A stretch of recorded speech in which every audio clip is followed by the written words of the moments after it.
Akkalkot road MIDC मधील toil कारखान्याला लागलेल्या भीषण आगीत 8 अल्पसंख्याक व्यक्तींचा मृत्यू झाला। दरम्यान अल्पसंख्याक आयोगाने या संदर्भात 7 दिवसात सविस्तर अहवाल मागवला आहे।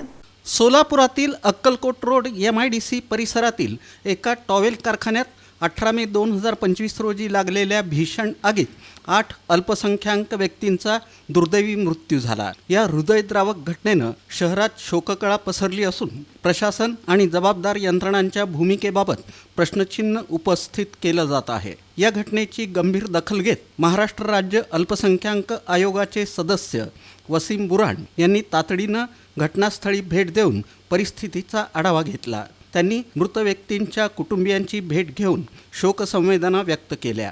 यावेळी आग लागण्याच्या कारणांचा प्राथमिक अंदाज घेतला गेला असून अपुऱ्या सुरक्षा उपाययोजनांवर सवाल निर्माण झाले आहेत। राज्य अल्पसंख्याक आयोगानं जिल्हाधिकारी कुमार आशीर्वाद आणि महापालिका आयुक्त डॉक्टर सचिन ओंबासे यांना पत्र पाठवून घटनेचं कारण, प्रशासनाकडून करण्यात आलेली तात्काळ मदत, यामध्ये आलेल्या दुर्लक्षाचे तपशील आणि संबंधित सर्व बाबींसह सविस्तर अहवाल 7 दिवसात सादर करण्याचे निर्देश दिले आहेत। या दुर्घटनेमुळे संबंधित कुटुंबांवर दुःखाचा डोंगर कोसळला असून सामाजिक संघटना आणि नागरिकांकडून दोषींवर कठोर कारवाई तसंच पीडित कुटुंबियांना कायदेशीर मदतीची मागणी केली जात आहे। यासोबतच कामगारांच्या सुरक्षेबाबत तातडीनं उपाययोजना राबवाव्यात अशीही जोरदार मागणी होत आहे।